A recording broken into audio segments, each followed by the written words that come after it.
واقعات سننے کے لیے ہمارے اس چینل تھرو اسلام کو سبسکرائب کریں۔ آپ کا شکریہ۔ مشہور ہے ایک واقعہ شہنشاہ عالمگیر اورنگزیب کا۔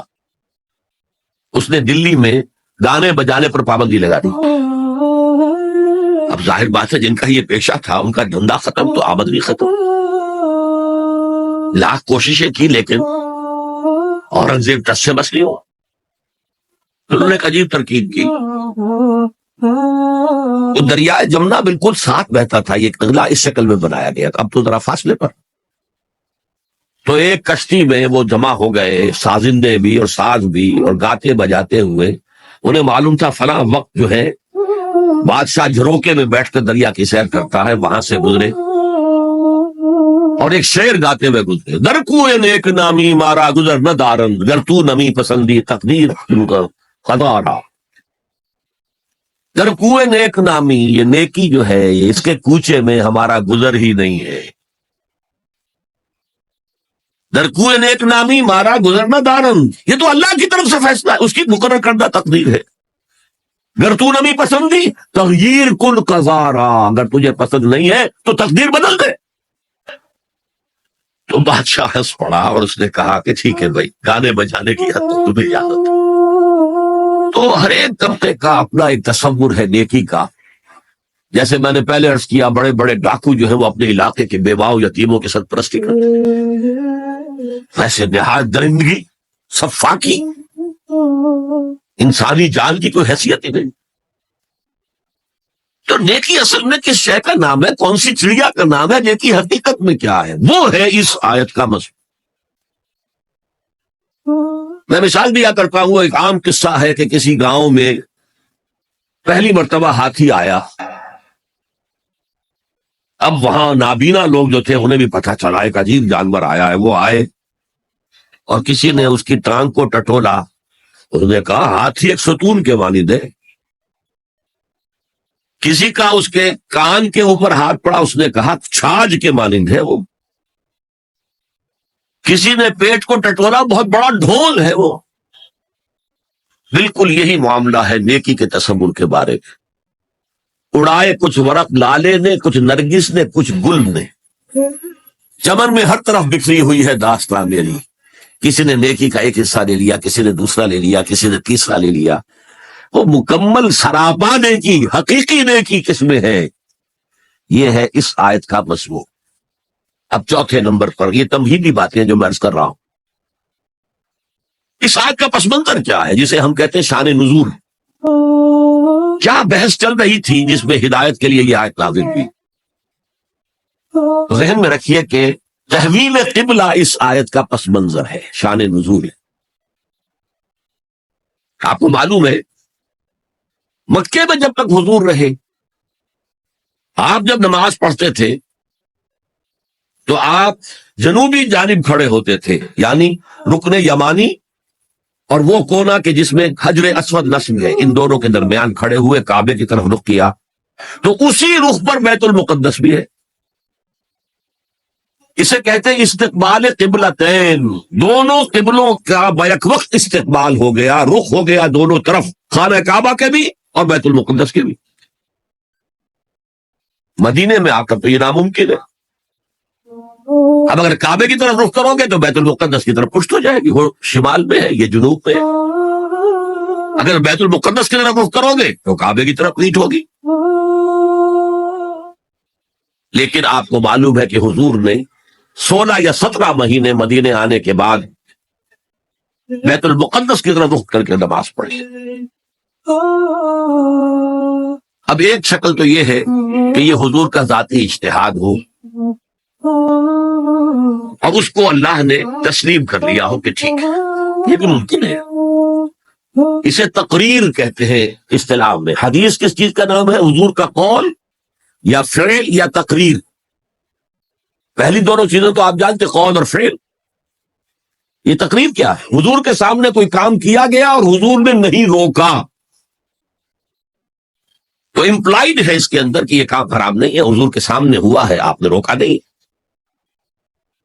تو اگر یہ ذاتی اجتہاد تھا تو تقریر ہو گئی اس کی اللہ کی طرف سے۔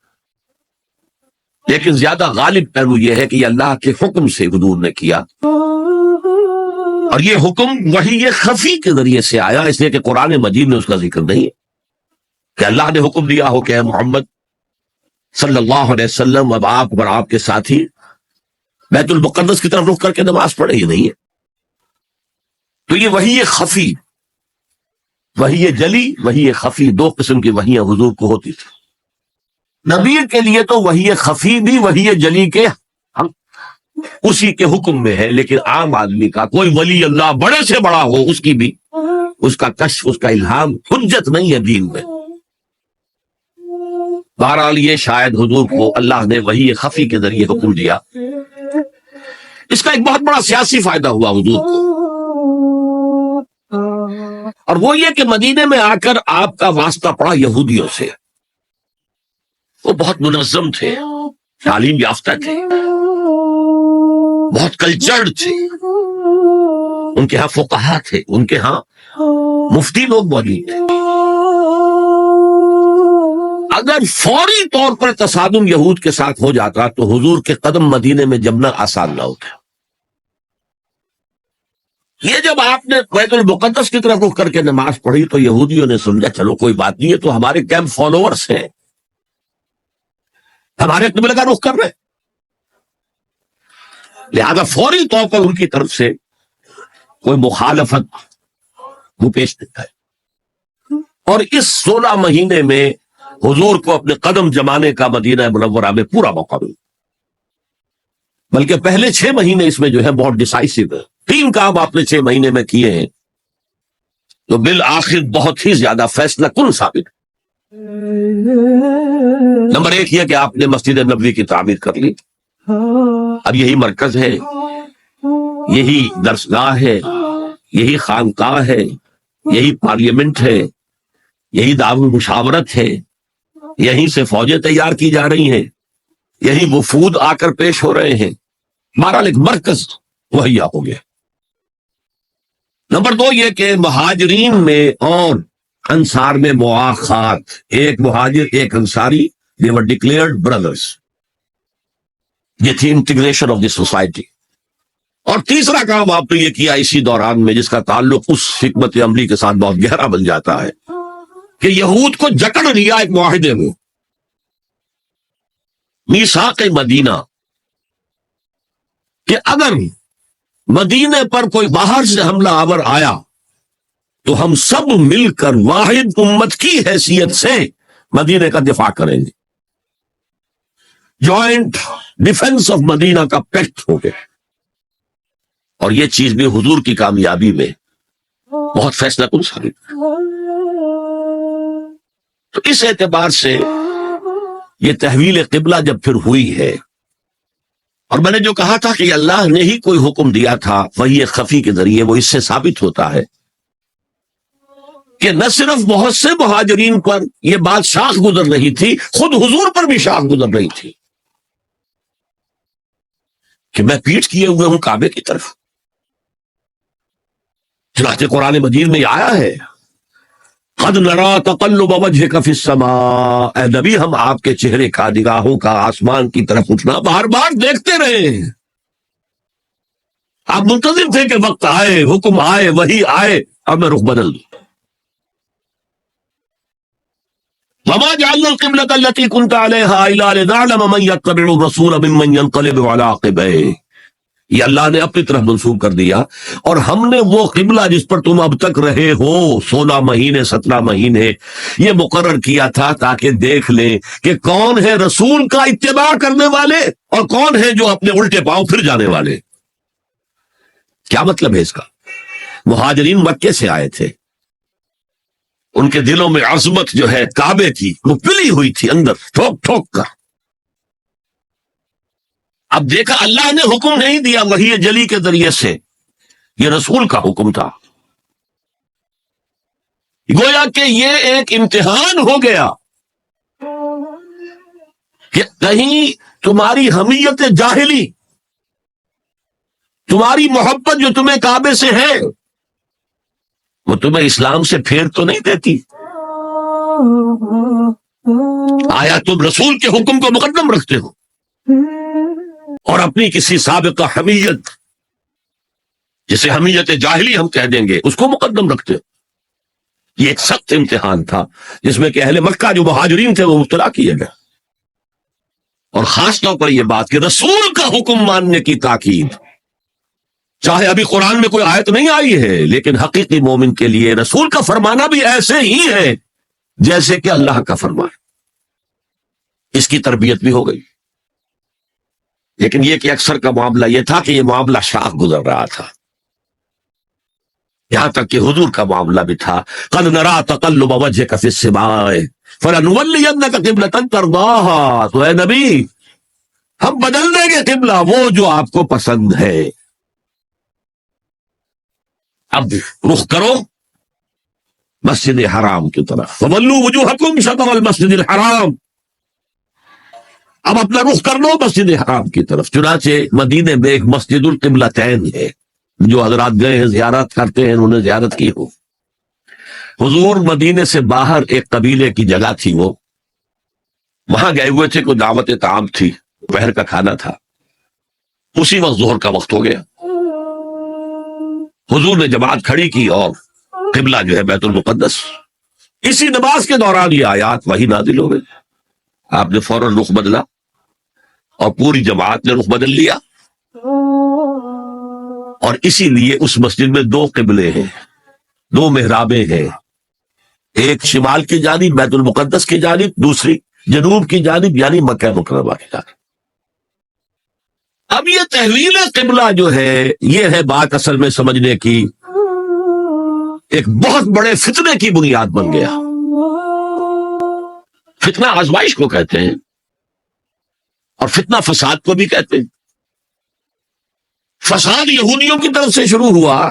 یہ کیسا نبی ہے جس کا قبلہ ہی معین نہیں؟ ابھی یہ شمال کی طرف رخ کر کے نماز پڑھ رہا تھا اور اب اس نے جو ہے جنوب کی طرف رخ کر لیا. کیسا رسول ہے یہ؟ کیسا نبی ہے؟ حضور کے خلاف لوگوں کو بھڑکانے کا انہیں اب ایک موقع آتا ہے.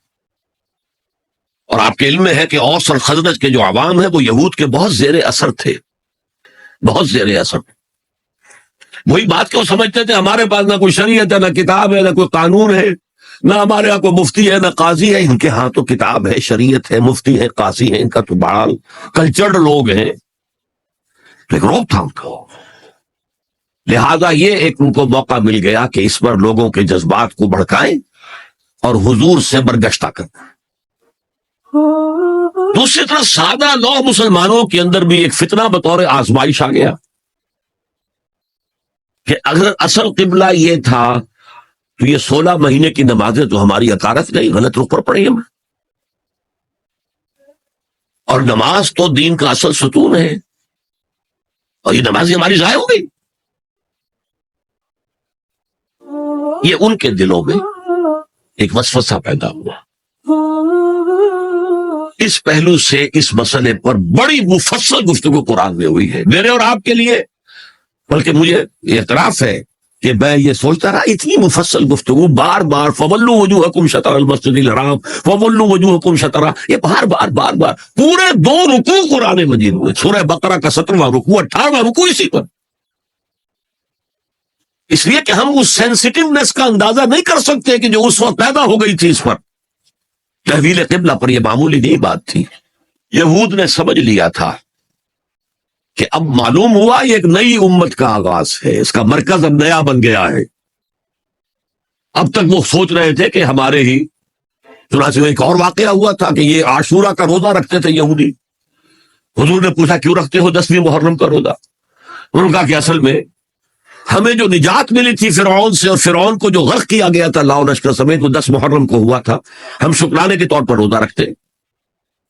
انہوں نے فرمایا کہ موسیٰ کے تو ہم تم سے زیادہ مستحق ہیں، لہذا مسلمانوں کو حکم دیا کہ تم بھی 10ویں محرم کا روزہ رکھا کرو. اب یہ چیزیں ایسی تھیں کہ جس سے وہ پیسیفائڈ تھے ایک طرح سے کہ نہیں یہ کوئی نئی چیز نہیں ہے، یہ ہمارے کیمپ فالوورز. بلکہ حضور نے فرمایا تم 2 روز کا روزہ رکھو، 9ویں محرم کا بھی 10ویں کا. بہرحال اس پر جو ایک تشویش ہوئی ہے، اس تشویش کو دور کرنے کے لیے 2 رکوع 17واں 18واں رکوع 2 رکوع پورے کے پورے اسی بحث پر مشتمل ہیں. اور اس کے علاوہ اب میں مثال دوں کہ میرا ایک ہاتھ یوں ہے، ایک ہاتھ یوں ہے، بیچ میں میرا جسم ہے. تو اس بحث کا جسم جو ہے وہ تو وہ 2 رکوع ہیں، رکوع 17 18. لیکن ادھر دور پہلے ایک آیت آ گئی تھی جس نے زمین ہموار کی. للہ المشرق والمغرب فینما تولوا فثم وجہ اللہ. 2 رکوع پہلے. مشرق و مغرب سب اللہ کے ہیں، جدھر بھی رخ کرو اللہ کا رخ ہے. قبلے کا مطلب یہ تو نہیں ہے کہ اللہ اس سمت میں محدود ہے، معاذ اللہ. اللہ کا رخ، اللہ تو مشرق میں ہے، مغرب میں ہے، شمال میں ہے، جنوب میں ہے، فوق میں ہے، تحت میں ہے، ہر جگہ ہے.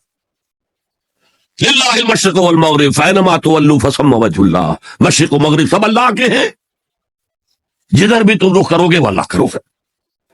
یہ ایک تمہید ہو گئی تھی. اس کے بعد ایسے وہاں جا کر عجیب سا محسوس ہوتا ہے کہ یہاں تو کوئی سیاق و سباق تو تھا نہیں. یہ آیت کس حوالے سے آئی ہے؟ اصل میں اس بحث کے لیے تمہید وہاں سے شروع کر کے بات چھوڑ دی گئی، اور پھر 2 رکوع آگے جو ہے وہ یہ آیت آ گئی کہ اگر ابھی کوئی ریزیڈول ایفیکٹ باقی ہے تو اب ان سے کہا جا رہا ہے سخن شناس نہیں دل برا خطا ایجاز. لوگوں تم بات نہیں سمجھتے، سخن شناس نہیں ہو اے میرے محبوب. دل برا، سخن شناس نہیں دل برا خطا ایجا. خطا یہاں ہے. تم جسے اصل نیکی سمجھ بیٹھے ہو، ریچول، ظاہری شکل، وہ اصل نیکی نہیں ہے، وہ کل نیکی نہیں ہے.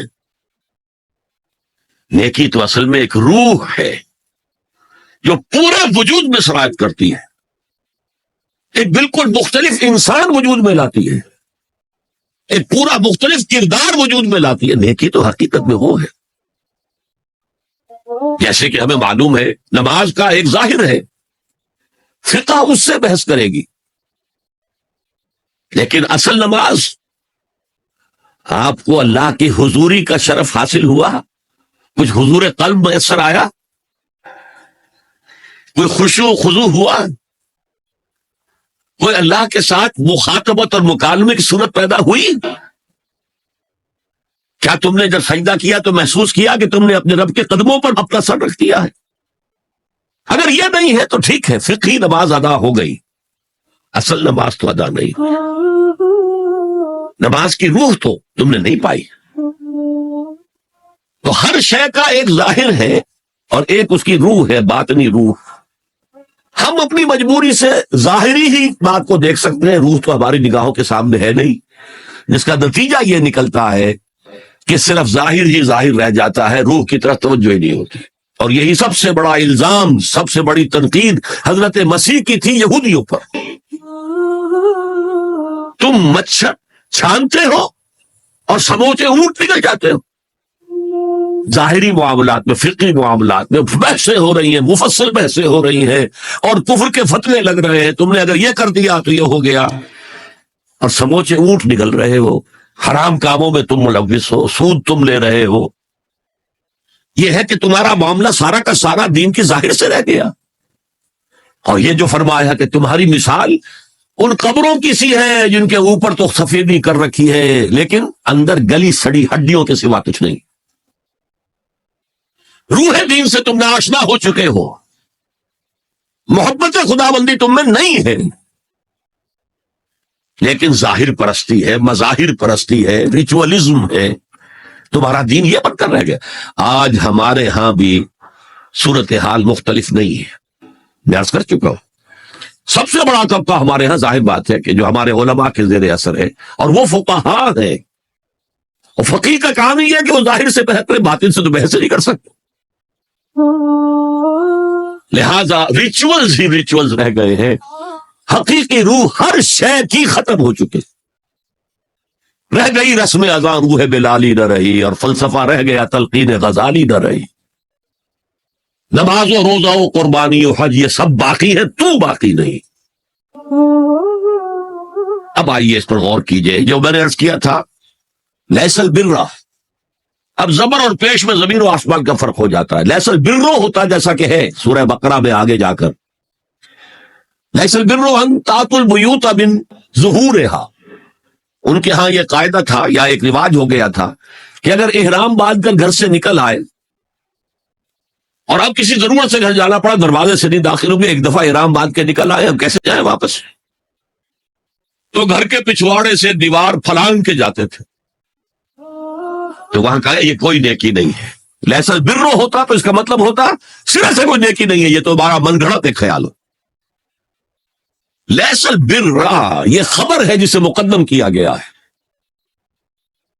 اور اس کا مفہوم اب ہو گیا حصر کا. کل نیکی یہ نہیں ہے، یعنی نیکی کا ظاہر بھی ضروری ہے. یہ نہ سمجھو کہ نماز کا ظاہر کوئی معنی نہیں رکھتا. طہارت حاصل ہوئی ہے یا نہیں ہوئی ہے، وضو صحیح ہوا ہے یا نہیں ہوا ہے، جو پانی استعمال کیا تھا وہ بھی پاک تھا کہ نہیں تھا، یہ ساری چیزیں ضروری ہیں. دین کا ظاہر بھی ضروری ہے. یہ نہ نفی کیجئے کہ ان فقہا کا کیا ہے، ظاہر ہی کو لیتے ہیں. ہمارے ہاں بعض جو ہے انتہا پسند جو ہے، جو ملنگ ٹائپ صوفی ہوتے ہیں، ایک تو حقیقی کوئی صوفی ہوں، ایک ملنگ وہ ان تمام چیزوں کو چھوڑ بیٹھ. جیسے میں نے آپ کو شعر سنایا تھا اور اختلاف بھی کیا تھا، مولانا روم نے کچھ زیادتی کی ہے، سختی کی ہے، انداز بیان اچھا نہیں ہے کہ ماذ قرآن مغزہ برداشتیں مستخاں پیش سگا انداختیں. ہم نے قرآن سے اس کا اصل مغز جو ہے وہ کشید کر لیا ہے، ہڈی کا گودا ہم نے کھینچ لیا، اب ہڈی خالی ہمیں پھینک دی ہے. یہ ہمارے صوفیہ میں سے بعض کا طرز عمل رہا ہے جو غلط ہے. نہیں، ظاہر بھی اہم ہے، ظاہر بھی نیکی ہے. سلو کما رہے تمونی اسلی، نماز پڑھو اسی طرح جیسے مجھے دیکھتے ہو کہ میں نماز پڑھتا ہوں. ظاہر بھی کنفرم کرنا چاہیے اس کے ساتھ، لیکن اصل شے نماز میں توجہ ہے، انابت ہے، خشوع ہے، خضوع ہے، حضور قلب ہے. لہذا یہاں ترجمہ ہوگا کل نیکی یہی نہیں ہے کہ تم اپنے چہرے مشرق اور مغرب کی طرف کر لو. یہ تو ظاہر ہے. اور اس میں مجھے غالب کا شعر یاد آ رہا ہے،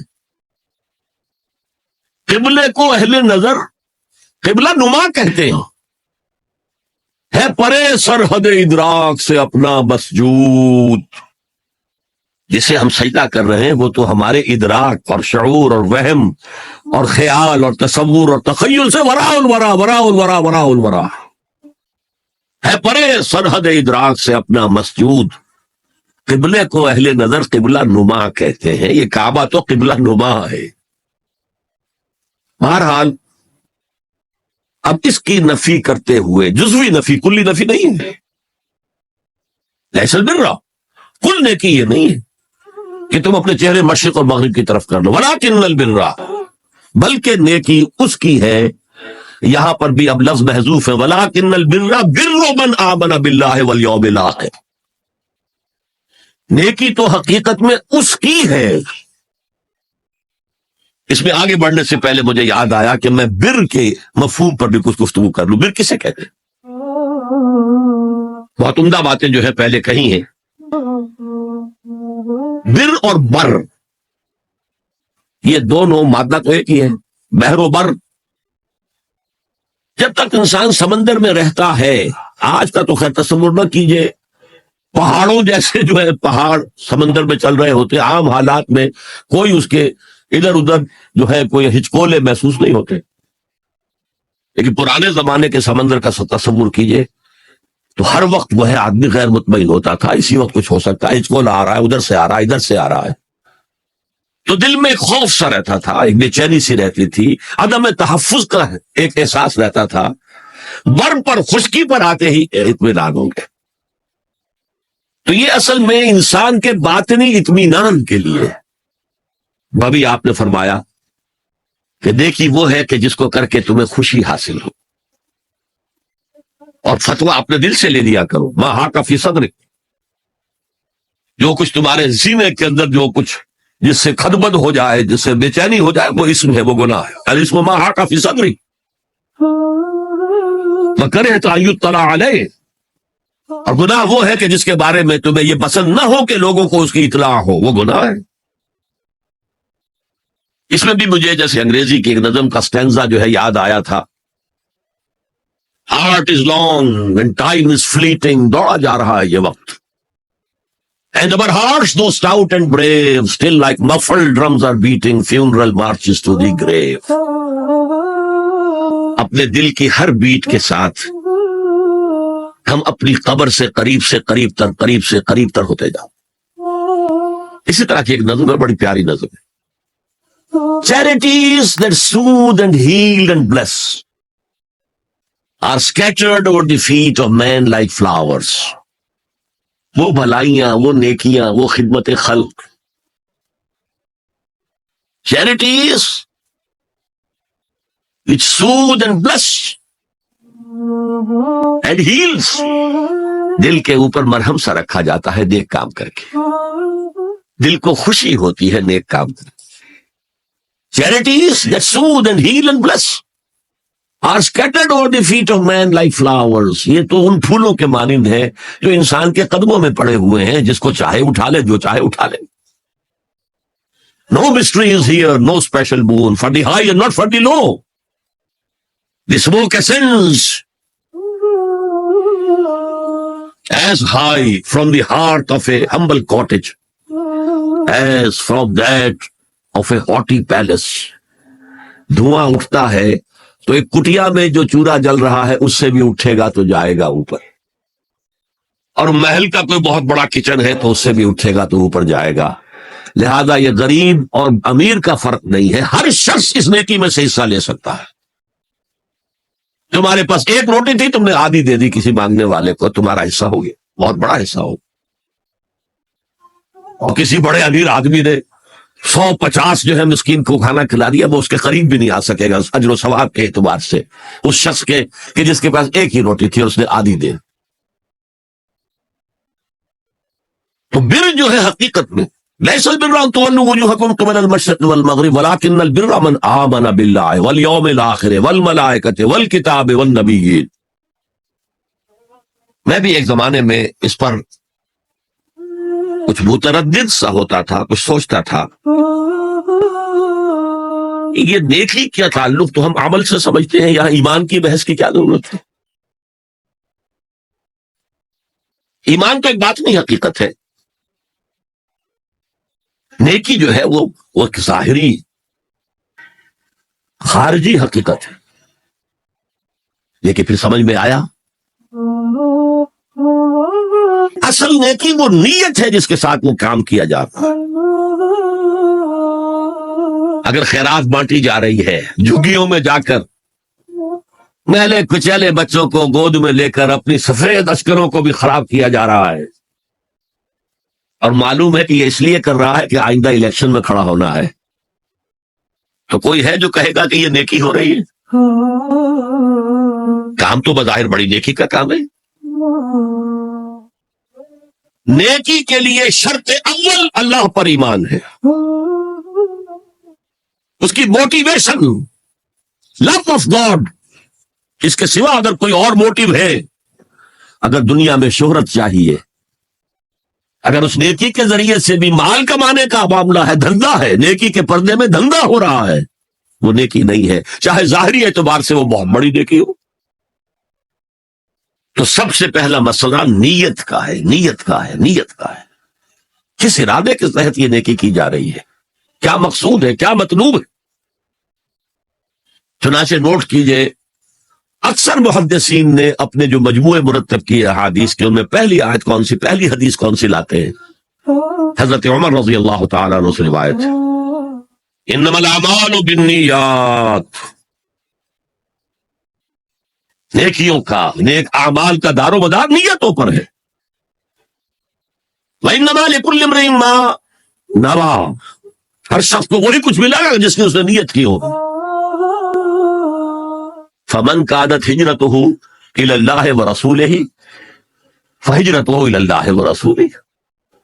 جو کوئی ہجرت کر رہا ہے، مکے میں گھر بار چھوڑ کر جا رہا ہے، اپنے وطن کو ترک کر کے جا رہا ہے مدینے کی طرف، صرف اللہ اور رسول کے لیے، اس کی ہجرت اللہ اور اس کے رسول کے لیے. وَمَنْ كَانَتْ هِجْرَتُهُ لِلدُّنْيَا يُصِيبُهَا. اور اگر اس شخص کی ہجرت دنیا کے لیے ہے کہ اس کو حاصل کرتے، مثلا میں دیتا ہوں مثال، ایک مسلمان تھا، اس کا کوئی کاروبار تھا، اس کے خریدار مسلمان ہی تھے، وہ جا رہے ہیں، اب کیا کرے گا؟ مشرکوں نے سو تو اس کا سامان نہیں لینا، اب وہ بھی چلے جا رہے ہیں. یہ اللہ کو معلوم ہے کہ اس کے ہجرت کا اصل سبب کیا ہے، ہم نہیں طے کر سکتے. لیکن اللہ کے ہاں جو کھاتا کھلا ہوا ہے، اس کی یہ ہجرت جو ہے اللہ اور اس کے رسول کے لیے شمار نہیں ہوگی. وَمَنْ كَانَتْ هِجْرَتُهُ لِلدُّنْيَا يُصِيبُهَا. اب امرأۃ ینکحھا، یا کسی عورت کے لیے ہو کہ اس سے نکاح کرے. کسی خاتون سے وہ شادی کا خواہش مند تھا، وہ خاتون ہجرت کر کے مدینے چلی گئی، اب یہ بھی باندھے کچے دھاگے سے بندھے ہوئے چلے جا رہے ہیں، تو یہ تو در حقیقت اس عورت کے کھاتے میں ہجرت جائے گی، اللہ اور اس کے رسول کی ہجرت بنے. تو اصل شے یہ ہے نیکی کا وہ کام جس کا ظاہر بھی نیکی کا ہو اور باطن بھی ہو. یہ موٹیویشن صرف اللہ کی رضا ہو، اللہ کی محبت اور اللہ کی رضا کا حصول. یہ ہے پازیٹو موٹیو. ایک نیگیٹو سائیڈ بھی ہے. سب لوگ ذہنی اعتبار سے اتنے بلند نہیں ہوتے کہ اللہ کی محبت وہی اصل محرک بن جائے. یہی وجہ ہے کہ حضور نے اس کو صلی اللہ علیہ وسلم کمال ایمان سے تعبیر کیا ہے. من احب للہ وابغض للہ وعطا للہ ومنع للہ فقد استکمل الایمان. جس نے کسی سے محبت کی تو اللہ کے لیے کی،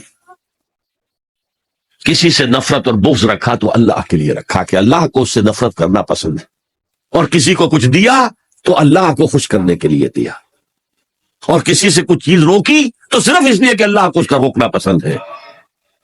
تو اس شخص نے اپنے ایمان کی تکمیل کر لی. اگر اس کا موٹیو خالص ہو گیا ہے اللہ کی محبت اور اللہ کی رضا کا حصول، تو اصل میں نیکی ہے. ورنہ چاہے بظاہر کتنی ہی بڑی نیکی نظر آئے، وہ نیکی نہیں. لیکن جو لوگ اس حد تک نہ پہنچ پائے ہوں، استکمال ایمان تک، تکمیل ایمان تک، تو ان کے لیے ایک اور موٹیو بھی ہے، والیوم الآخر، قیامت کا دن، جزا و سزا کا یقین، اللہ کا خوف، آخرت کے محاسبے کا خوف. خوف بھی ایک بہت بڑا موٹیو ہے، بہت بڑی موٹیویٹنگ فورس. اب میں یوں کہوں گا کہ اگر کسی عمل کا محرک ہے صرف اللہ کی محبت، اس کی رضا کا حصول اور آخرت کی نجات، تو وہ نیکی ہے. اگر یہ نہیں ہے، کوئی وطن پرست ہے، وطن کی محبت کی وجہ سے کوئی نیک کام کر رہا ہے، اس کا وہ کام وطن پرستی کے کھاتے میں جائے گا، خدا پرستی کے کھاتے میں نہیں جائے. کوئی قوم پرست ہے، اپنے قوم کی محبت میں کچھ کر رہا ہے، تو اس کا وہ نیک کام قوم پرستی کے کھاتے میں جمع ہوگا، خدا کی پرستش کے لیے نہیں. یہ ہے موٹیو کا فرق، اور یہ ہے موٹیو کی اہمیت، اور اس کا تعلق ہے ایمان باللہ اور ایمان بالآخرہ سے. ایک حدیث میں حضور نے فرمایا کہ قیامت کے دن سب سے پہلے 3 اشخاص کا معاملہ پیش ہوگا. ایک وہ تھا کہ جو اللہ کی راہ میں جنگ کرتا ہوا مارا گیا تھا، دنیا میں شہید سمجھا جا رہا. ایک وہ تھا جسے اللہ نے علم بہت دیا تھا، اور اس نے علم کو پھیلایا، خوب پھیلایا. اور ایک وہ جس کے پاس جس کو اللہ نے بہت دولت دی تھی، اور اس نے دولت جو ہے نیکی کے کاموں میں، بلائی کے کاموں میں، غربا، یتاما، مساکین کے لیے خرچ کیا.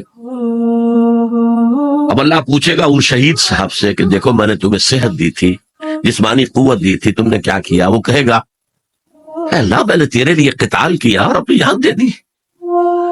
اللہ فرمائے گا کذبتا، تو نے جھوٹ بولا. انک قد قاتلت لأن یقال جریء، تو نے تو یہ جنگ میں حصہ لیا تھا اس لیے کہ تیری شجاعت کا ڈنکا بن جائے، تیری جرأت کی شہرت ہو جائے. وقد قیلا، وہ کہا جا چکا، اب یہاں تمہارے لیے کچھ نہیں ہے.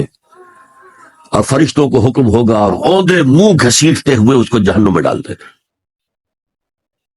یہی حشر ہوگا اس عالم کا،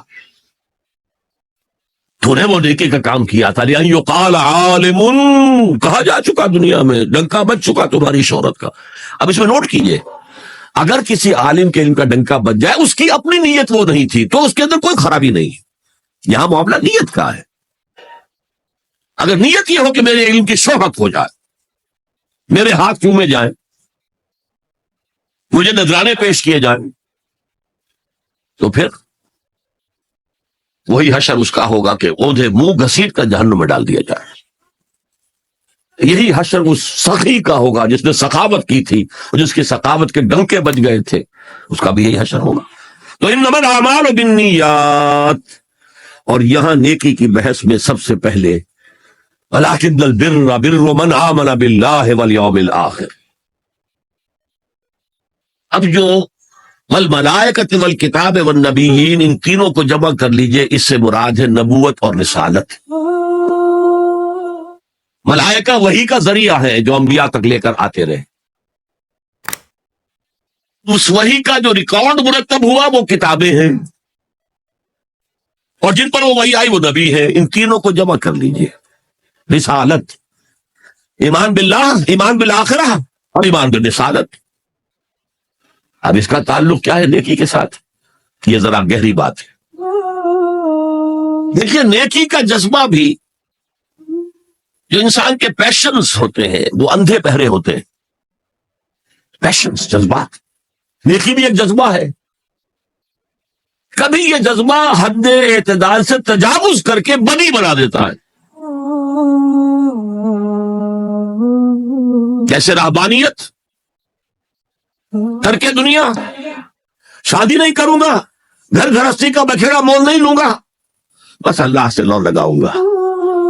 ظاہر بات ہے جس نے بھی فیصلہ کیا نیکی کے جذبے کے تحت کیا نا، لیکن اس کا جو نتیجہ نکلا اکثر و بیشتر پھر حرام کاری ہوئی. آپ عیسائیت کی جو ہے ہسٹری آف کرسچین موناسٹسزم، اس کا مطالعہ کیجئے. انہوں نے خود لکھا ہے کہ بظاہر راہب خانے ہیں، راہب اور راہبائیں رہتی ہیں، اور ان کے تہخانوں میں حرامی بچوں کے قبرستان ہو جاتے تھے. یہ نیکی کے جذبے نے بدی کو جنم دیا ہے. حضور کے ساتھ ایسا ہوا. 3 اشخاص آئے، انہوں نے حضور کی ازواج مطہرات سے معلوم کیا آپ رات کو کتنا وقت نماز میں لگاتے ہیں، آپ مہینے میں کتنے نفلی روزے رکھتے ہیں. اب جو کچھ انہیں بتایا گیا، حضور کی زندگی کھلی کتاب تھی،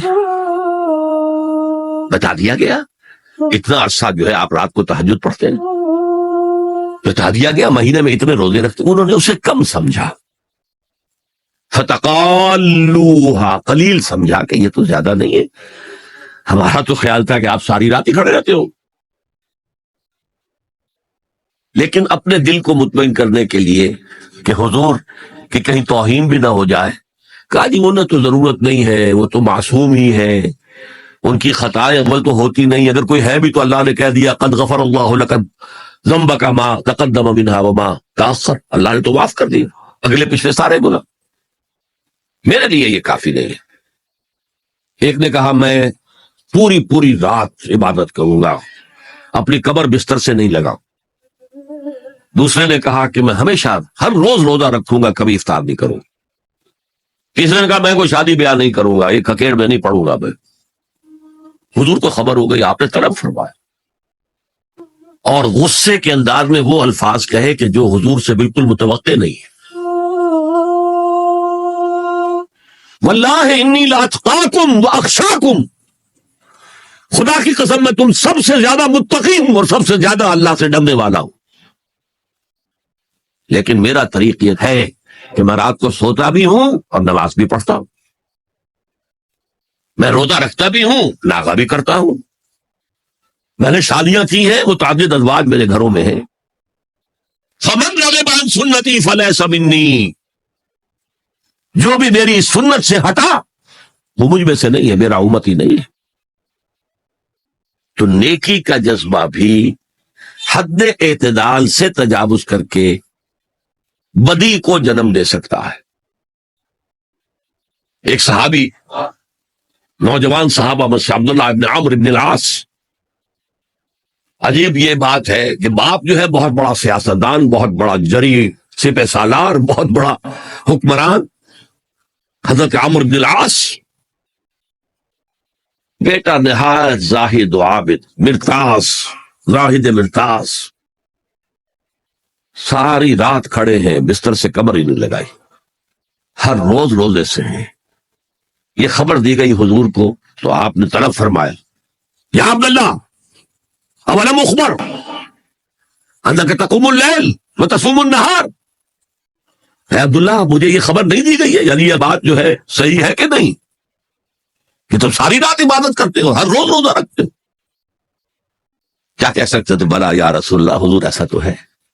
فرمایا لا تفعل، ہرگز ایسا مت کرو، فإن لزوجك عليك حقا وإن لزورك عليك حقا بل إن لنفسك عليك حقا، تمہارے نفس کے بھی تم پر حقوق ہے، تمہاری بیوی کے بھی تم پر حقوق ہے۔ ان کی زوجہ سے کسی نے پوچھا تھا تم ہمیشہ میلی کچیلی رہتی ہو، کبھی ہم نے تمہیں کسی اچھے لباس میں کوئی جسے سنگھار کہہ دیتے کہ یہ میں نے دیکھا، تو ان کا کہ مجھے کیا غرض ہے، تمہارے بھائی کو تو مجھ سے کوئی غرض ہے ہی نہیں، میں کس کے لیے بناؤ سنگھار کروں؟ یہ بھی الفاظ آتے ہیں۔ فرمایا ہرگز مت کرو۔ میں تو کرتا ہوں، میں روزے بھی رکھتا ہوں لیکن نہیں بھی رکھتا، میں نماز پڑھتا ہوں لیکن سوتا بھی، میری بیویاں ہیں متعدد، تو میری سنت اگر تم نے چھوڑ دی تو تمہارا مجھ سے کوئی تعلق نہیں ہوگا۔